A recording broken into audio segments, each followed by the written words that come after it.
Hello friends, आप सभी का इस YouTube चैनल में स्वागत है। दोस्तों, आज हम लोग पढ़ने जा रहे हैं क्लास 10 का मॉडल एक्टिविटी टास्क मैथमेटिक्स। ये नया वाला मॉडल एक्टिविटी टास्क यानी कि अगस्त महीने का आप लोगों को शायद स्कूल से ये मिल गया होगा। अगर नहीं मिला होगा तो इस महीना में आप लोगों को मिल जाएगा। जब तक के लिए आप इस मॉडल एक्टिविटी टास्क को सॉल्व कर लीजिए, जिससे कि जब आपको मिलेगा तो आप इसको आसानी से सॉल्व कर पाइएगा। तो चलिए दोस्तों, सीधे क्वेश्चन पे चलते हैं। क्वेश्चन है, if x vary y and 5x is equal to 3y then the value of variation constant is. अब इसको सॉल्व करते हैं दोस्तों। इसका हिंदी वर्जन भी, इसको हम हिंदी में भी ट्रांसलेट कर चुके हैं, तो आप लोगों को समझने में कोई दिक्कत नहीं होगा।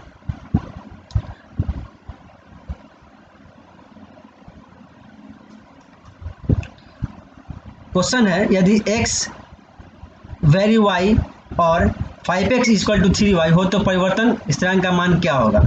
दोस्तों, इस टाइप को क्वेश्चन को सॉल्व करने के लिए ये जो x वेरी y है, वेरिएशन को जब हटाएंगे तो इसके जगह पे एक कांस्टेंट टर्म लाना पड़ता है, ठीक है, इक्वल दे के y। ये कांस्टेंट टर्म आ गया मेरा, ठीक है। अब इसी स्थिरांक का मान पूछ रहा है k का, तो देखिए कैसे निकालेंगे।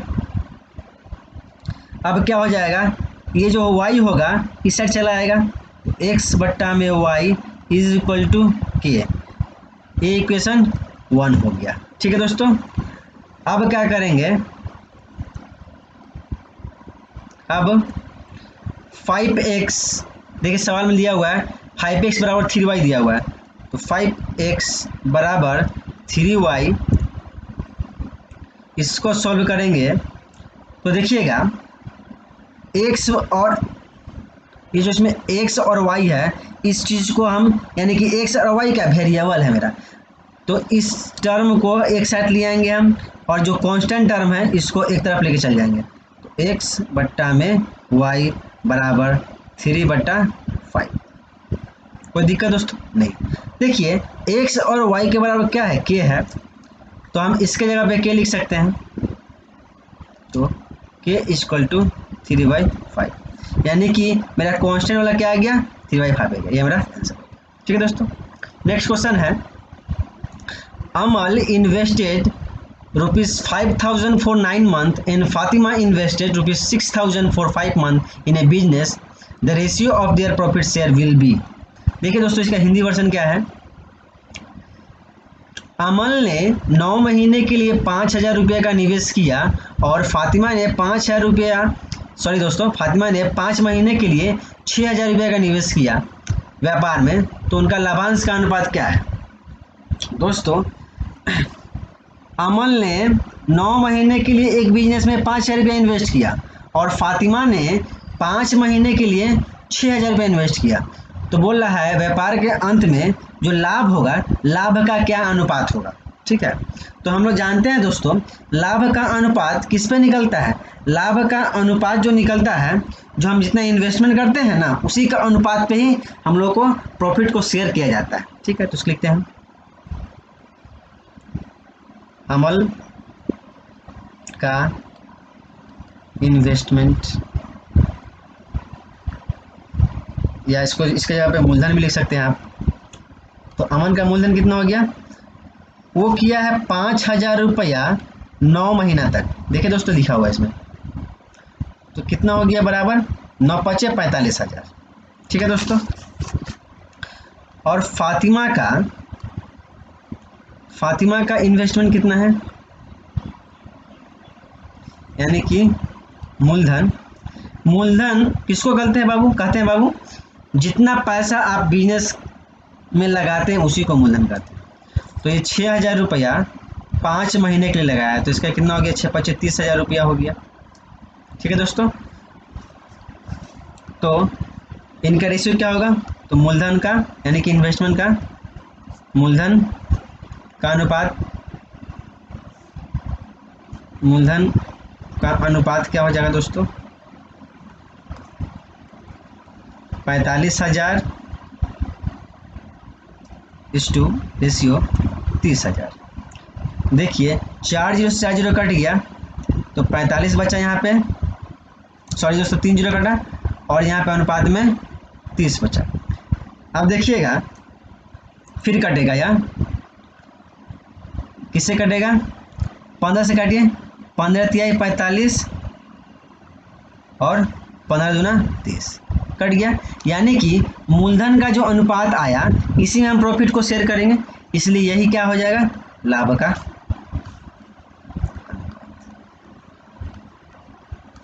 बहुत ही आसान भाषा में क्वेश्चन को सॉल्व कर दिया। नेक्स्ट क्वेश्चन है दोस्तों, देखिए 3 नंबर क्वेश्चन है, ए tangent drawn to a circle with a center O from an external point P touches the circle at the point Q. If OQ is equal to 9 cm, PQ is equal to 15 cm, then the length of PQ is। तो देखिए इसको हिंदी में अनुवाद करते हैं तो क्या निकलता है इसका। क्वेश्चन है दोस्तों, O केंद्रीय वृत्त के बाहर स्थित P बिंदु से खींची गई स्पर्शक वृत्त को Q बिंदु पर स्पर्श करती है। OQ बराबर 9 सेंटीमीटर, PO बराबर 15 सेंटीमीटर होने से PQ की लंबाई क्या हो। इस क्वेश्चन को और आसान बनाने के लिए एक डायग्राम बनाएं, एक वृत्त बनाएं।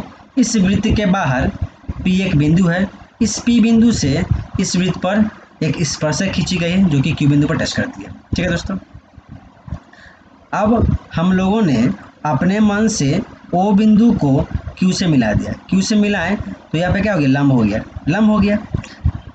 ठीक है, लंब हो गया तो ये 90 डिग्री का हो गया।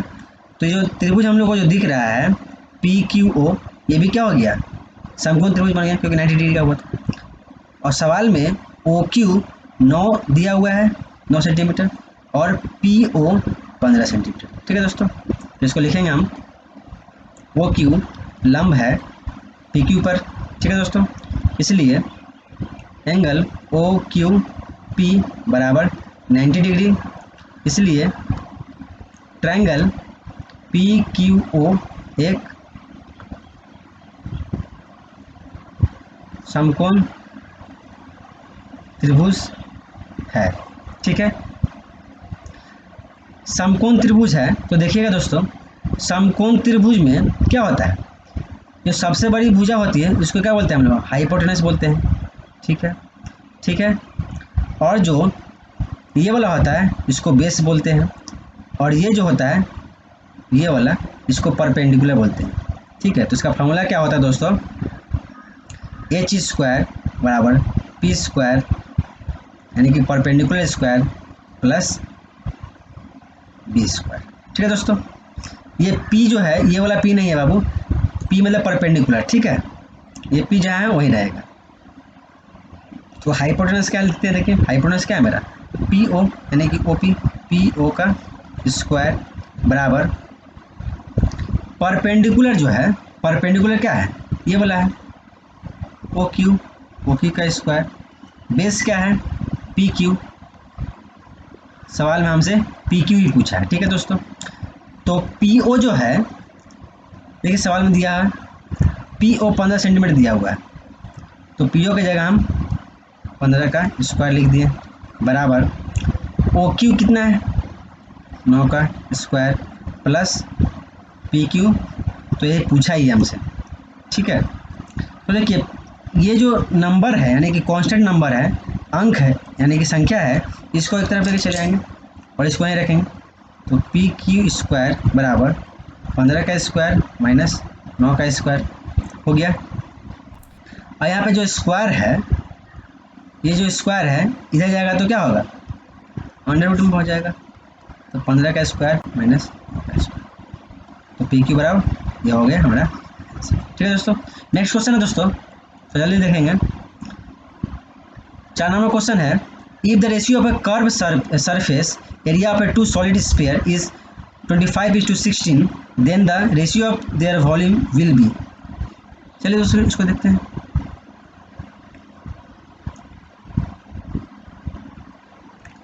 दो ठोस गोलक के वक्रतल के क्षेत्रफल का अनुपात 25:16 होने से उनके आयतन का अनुपात क्या होगा दोस्तों? दोस्तों आप समझिए, पहले दो गोलक है, क्या है? दो गोलक है, ठीक है। तो एक का दो गोलक है, ठीक है। एक का अर्धव्यास बड़ा आर होगा और एक का अर्धव्यास छोटा आर होगा। कोई दिक्कत दोस्तों? एक का अर्धव्यास बड़ा आर और एक का अर्धव्यास छोटा आर होगा, ठीक है। अब थोड़ा सा बात समझिए, गोलक का वक्रतल का क्षेत्रफल का फॉर्मूला आप लोगों को पता ही होगा। उसका फार्मूला होता है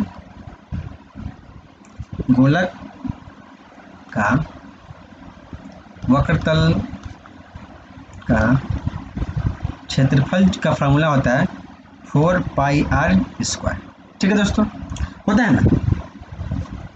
तो यहाँ पे सवाल में एक डाटा दिया हुआ है, मतलब डाटा मतलब क्या, इन्फॉर्मेशन दिया हुआ है कि दो गोलक के क्षेत्रफल का अनुपात क्या है? 25:16। तो ये फार्मूला हम लिख लिए, ये समझाने के लिए लिखे हैं। इसको लिखेंगे, दो गोलक के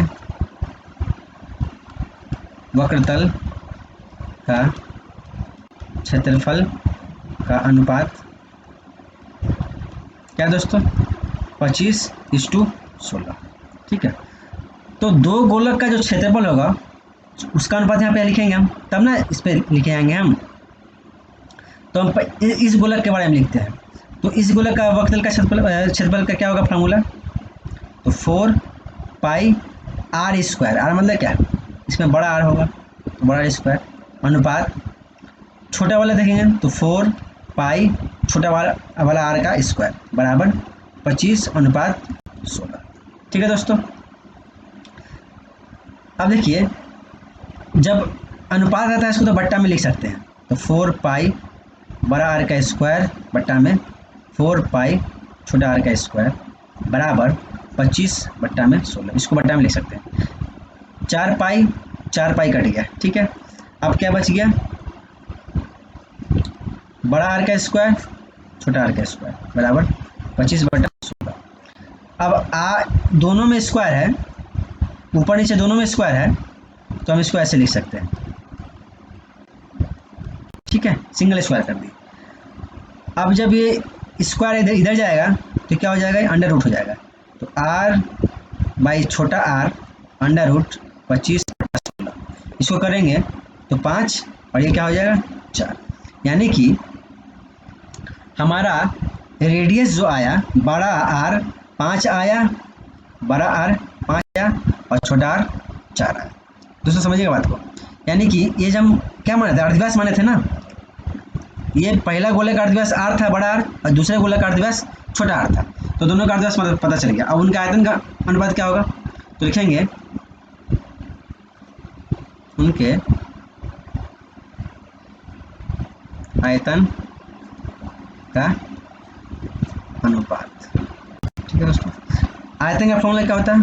1/3, सॉरी दोस्तों 4/3, ओहो 4/3 पाई आर, 4/3 पाई आर क्यू होता है ना दोस्तों। तो यहाँ पे देखिएगा, यहाँ पे हम लोग क्या करेंगे? हम लोग एक अर्धव्यास को क्या माने हैं? आर बड़ा आर और दूसरे को क्या माने हैं? छोटा आर, तो उसी हिसाब से लिखेंगे। तो यहाँ पे क्या हो जाएगा दोस्तों?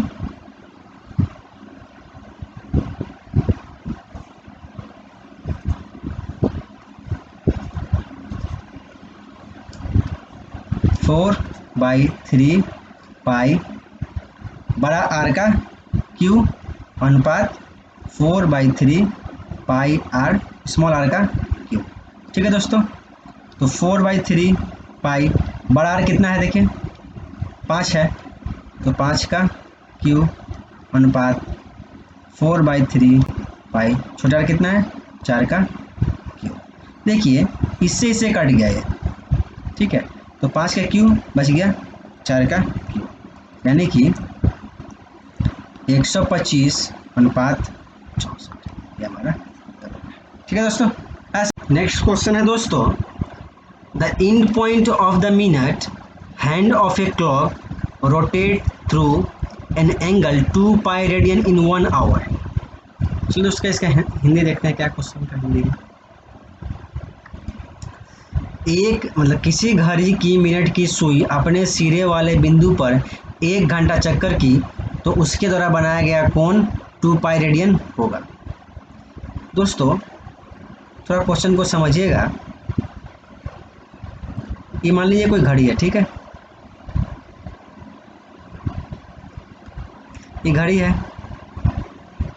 यहाँ पे 12 होगा, यहाँ पे 3 होगा, यहाँ पे 6 होगा, यहाँ पे 9 होगा, ठीक है।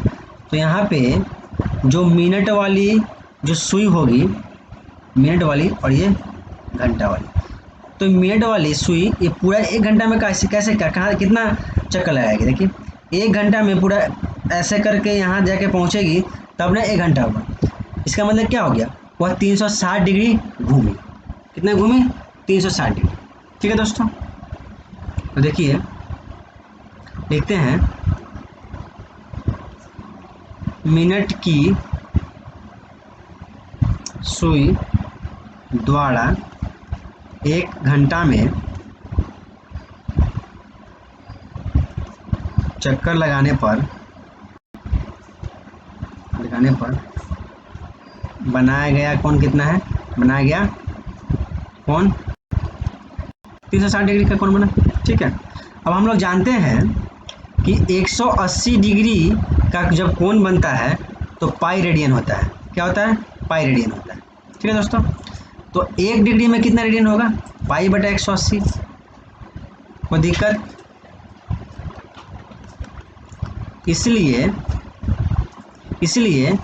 360 डिग्री में कितना रेडियन होगा, तो पाई बाई 180 गुने में 360 होगा कि नहीं।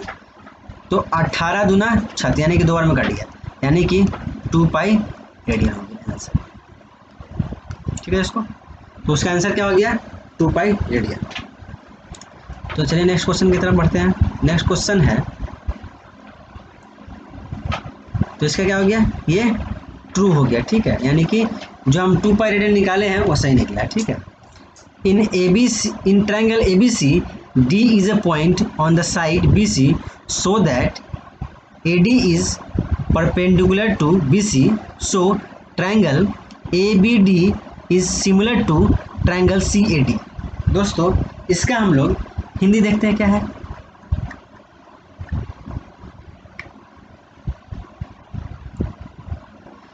ABC त्रिभुज ABC में BC भुजा पर D एक बिंदु है, जो AD लंब है BC पर, तो त्रिभुज ABD समरूप होगा त्रिभुज CAD।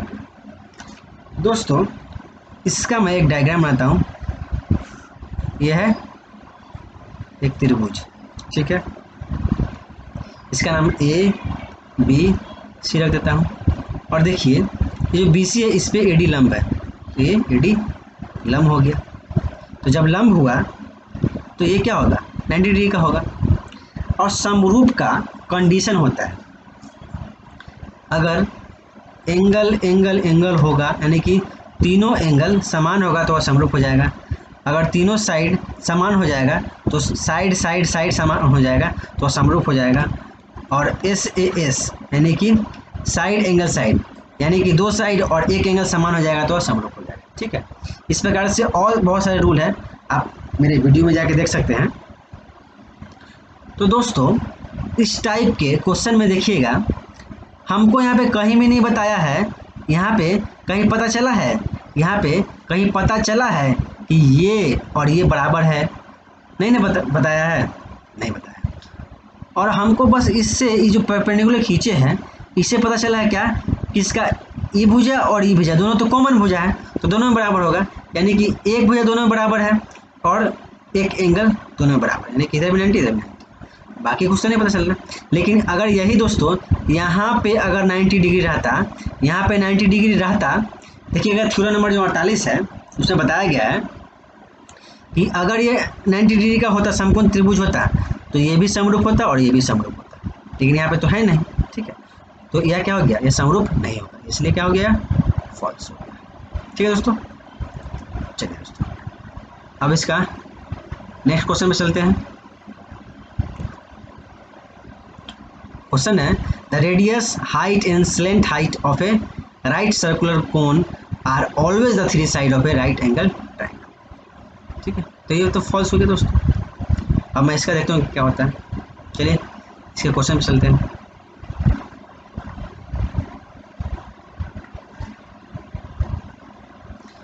एक लंब वृत्ताकार शंकु की ऊंचाई, अर्धव्यास और तिर्यक ऊंचाई एक समकोण त्रिभुज के तीनों भुजा होता है। देखिए पहले हम एक शंकु बनाते हैं।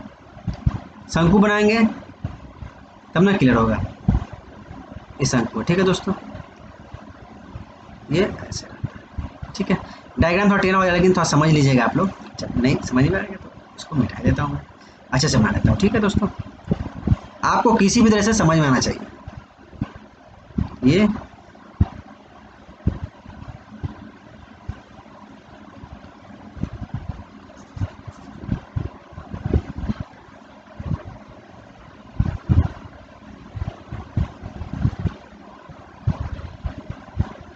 हो गया शंकु। यह क्या होता है, ये उसका हाइट होगा, ये उसका क्या होगा, ऊंचाई होगा। ठीक है, और ये क्या होगा, अर्धव्यास होगा, रेडियस। और ये क्या होगा, एल, स्लेंट हाइट इसको बोलते हैं। ठीक है, यानी कि तिर्यक ऊंचाई। देखिए क्या बोला है, एक लंब वृत्ताकार शंकु की ऊंचाई, अर्धव्यास, तिर्यक ऊंचाई, मतलब ऊंचाई, अर्धव्यास और तिर्यक ऊंचाई एक समकोण त्रिभुज की तीनों भुजा की। देखिए किसी भी चीज़ पर जब लंब डालते हैं तो 90 डिग्री का होता ही है, तो 90 डिग्री, यानी कि समकोण त्रिभुज बन गया। तो जब समकोण त्रिभुज बन गया तो समकोण त्रिभुज का तीनों भुजा ही है। तो इसका मतलब क्या है, सही बोल रहा है, सही है, क्या है, ट्रू, सही है। ठीक है दोस्तों, यानी कि ये क्या हो गया हम लोग का, ट्रू हो गया। ठीक है, अब Shubhendu and Naushad started a business with a capital of 1500 and 1000. After 1 year, there was a loss of 75 rupees. Then the loss of Subhendu is. देखिए दोस्तों इसको क्या करते हैं,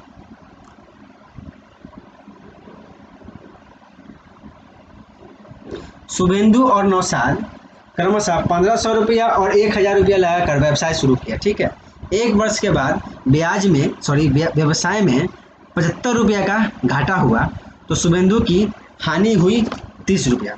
ये बात सही है कि गलत है, इसको पता करना है। ठीक है दोस्तों, तो देखिए इसका मूलधन का अनुपात कितना हुआ, देखिए पता दोस्तों, मूलधन का अनुपात 1500 लगाए और वह 1000 लगाया, तो इसका अनुपात क्या होगा, 15:10, अनुपात 10। देखिए 2 जीरो से 2 जीरो कट गया। ठीक है, तो 15:10 बच गया, फिर 5 × 15, 5 × 10। अब क्या होगा, मूलधन का अनुपात जो है, ठीक है, उसी के अनुपात पे ना लाभ या घाटा निकलता है। यानी कि आप समझिएगा, अगर लाभ होगा या घाटा होगा तो जो डिस्ट्रीब्यूशन का जो अनुपात होगा मूलधन का अनुपात ही होता है। तो जितना मूलधन का अनुपात होगा उसी में लाभ या हानि बटेगा। तो व्यवसाय में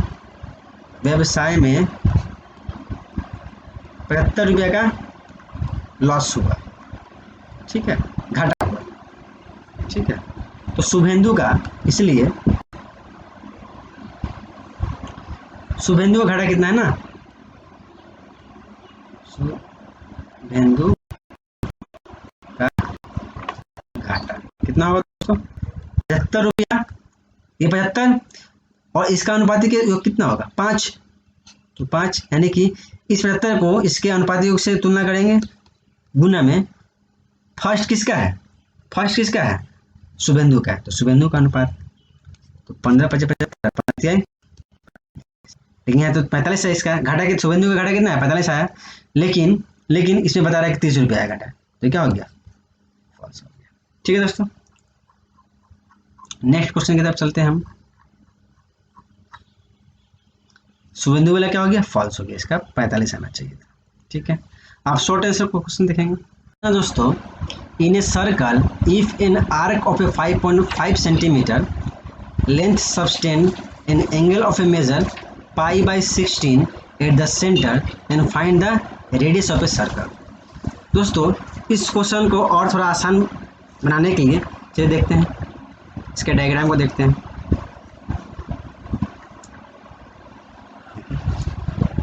उस क्वेश्चन में बोला है कि एक वृत्त है, यानी कि सर्कल है, इसका जो चाप है 5.5 सेंटीमीटर का दिया हुआ, ठीक है दोस्तों, और इसका रेडियस r है।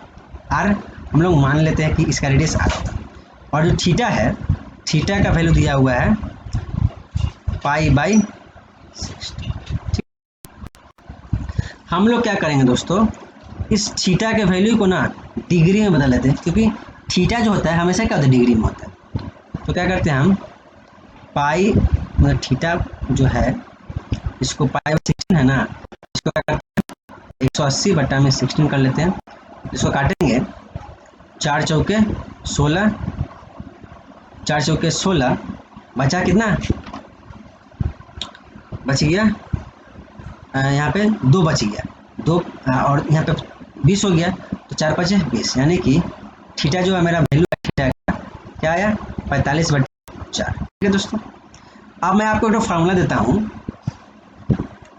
चाप यानी कि जो चाप है लंबाई का फार्मूला आता है, इसको लंबाई कैसे निकला है देखिए, चाप की लंबाई बराबर होता है 2πr 360 डिग्री में थीटा। थीटा समझते हैं ना, कि जो यहाँ पे जो आया सो, तो चाप की लंबाई कितना है 5.5 सेंटीमीटर बराबर 2πr/360 डिग्री, थीटा कितना है 45/4। अच्छा दोस्तों, एक काम करते हैं हम, इस पॉइंट को हटा देते हैं, तो पॉइंट को हटाएंगे तो 55/में, ठीक है, और इसको 2 से 2 दूना 4 कट जाएगा, ठीक है, तो π/r pi into are, sorry दोस्तों 360 गुना में 45/2 हुआ, तो 10 से 10 कट गया, वाला 0 0 कट गया, ठीक है। अब क्या करेंगे देखिएगा, ये बोला ना 3 से कटेगा, तो 3 का 3, 3 दूना 6 कट गया, और 15 तिया 45, 3 में कट गया, कोई दिक्कत। ये देखिए 5 तिया 15 और 5 का 5 कट गया कि नहीं, ये 3 चौके 12 कट गया, यानी कि नीचे अब क्या हो गया 8 बच गया।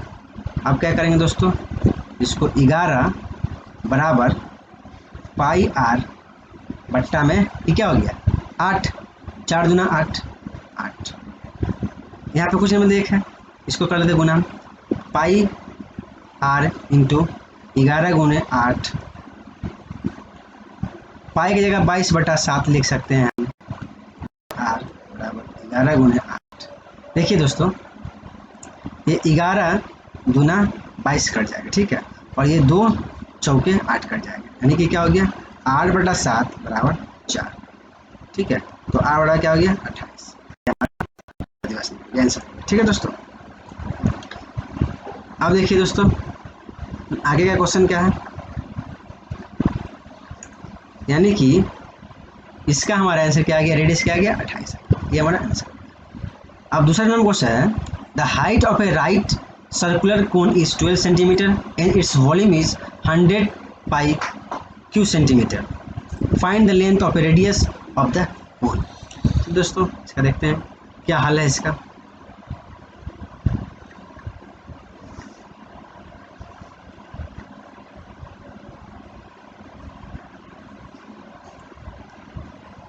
एक लंब वृत्ताकार शंकु की ऊंचाई 12 सेंटीमीटर एवं आयतन 100 π³ सेंटीमीटर है, तो शंकु के अर्धव्यास की लंबाई। दोस्तों बहुत ही आसान क्वेश्चन, देखिए शंकु की आयतन का फॉर्मूला क्या होता है, तो शंकु का आयतन होता है 1/3 πr²h, πr², ठीक है, ठीक है, ये फार्मूला होता है, इस चीज़ को आपको याद करना पड़ेगा, ठीक है। तो इसमें दिया हुआ है, देखिए शंकु का आयतन दिया हुआ है, शंकु का आयतन दिया हुआ है 100 पाई, 100 पाई। तो शंकु का इतने बताइए वाला होता है, तो इसके जगह हम लिख सकते हैं 1/3 पाई आर स्क्वायर बराबर 100 पाई लिख सकते हैं। देखिए दोस्तों, पाई पाई कट जाएगा सर, ठीक है, तो क्या पे क्या लिखेंगे 1/3, ठीक है। अच्छा, आर तो हमको पता नहीं है, आर तो पता ही करना है। एच जो है इसमें दिया हुआ है 12 सेंटीमीटर, एच क्या दिया हुआ है 12 सेंटीमीटर बराबर 100, तो 3 चौके 12, ठीक है। अब देखिए इधर से कटेगा 4 25 कट गया, मतलब आर स्क्वायर क्या 25 आ गया, आर बराबर क्या 25 हमारा अर्थव्यवस्था आ गया, ठीक है दोस्तों। चलिए दोस्तों, नेक्स्ट क्वेश्चन है, नेक्स्ट क्वेश्चन है, इसका क्या आ गया 5 आ गया दोस्तों, ठीक है, ठीक है। अर्धव्यास पूछा था, तो अर्धव्यास क्या आ गया 5। अब क्वेश्चन पूछा है if x variable y z and y variable z x then show that z is a non zero constant। चलिए दोस्तों इसका क्वेश्चन देखते हैं।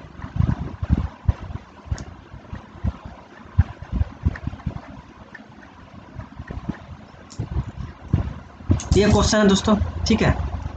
अब इसको सॉल्व कर लेते हैं। तो x वेरिएबल y z, इस टाइप के क्वेश्चन को वेरिएबल हटाना है तो इसके जगह पे क्या लिखा जाता है के, यहाँ पे दो चीज़ है तो हमको इसको k1 मान लेते हैं y z, ठीक है दोस्तों। अब क्या करते हैं, ये जो x y z वाला जो टर्म है इसको एक साथ लाते हैं, ठीक है, इसको एक साथ लाते हैं y z बराबर k1, ये इक्वेशन 1 हो गया, ठीक है।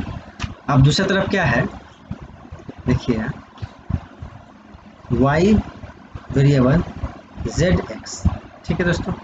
तो वेरिएबल की जगह के आएगा, के मान चुके हैं के टू, तो जेड एक्स भी आएगा। अब एक्स वाई जेड वाला को एक तरफ ले आते हैं, तो जेड एक्स बराबर के टू, ये हो गया हमारा समीकरण 2। देखिए अब क्या करेंगे, समीकरण 1 को इक्वेशन 1 को गुना कर, तो इससे इससे गुना हो जाएगा, ये x by y z into y by z x equal to k one into k two, ठीक है। इस वाई से वाई कट गया, इस एक्स से एक्स कट गया, तो नीचे क्या बच गया 1 बाई जेड स्क्वायर बराबर के वन इंटू ये बच गया। अब क्या होगा, इस जेड को इधर ले जाएंगे और ये के को नीचे लेके आएंगे, तो हम क्या कर सकते हैं जेड स्क्वायर बराबर 1 बाई के वन इंटू लिख सकते हैं। अब जब स्क्वायर इधर जाएगा तो अंडर रूट हो जाएगा, तो 1 बाई यानी कि पूरा का अंडर रूट रहेगा के वन इंटू, ठीक है दोस्तों। अब ये क्या है जेड बराबर अंडर रूट इंटू में के टू, जो टर्म आया ये क्या है हमारा नॉन जीरो और क्या है कांस्टेंट भी है, तो ये हमारा क्या हो गया hence Z is a non zero, क्या इज नॉन जीरो कांस्टेंट, ठीक है दोस्तों।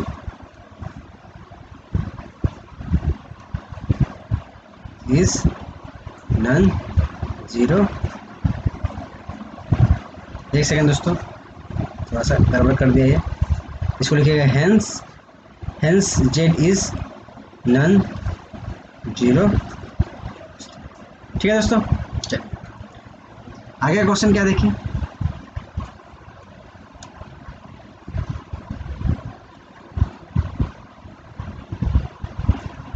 देखिए दोस्तों, prove with reason that in any right angle triangle the area of a square drawn on hypotenuse is equal to the sum of the area of square drawn on the other side. दोस्तों ये जो है ये hypotenuse यानी कि ये Pythagoras theorem, क्या है पाइथागोरस थ्योरम। इस थ्योरम का एकदम प्रूफ के साथ मेरे डिस्क्रिप्शन में दिया हुआ है, आप उस वीडियो को जाकर देख सकते हैं। चलिए दोस्तों, आज के लिए इतना ही, थैंक यू।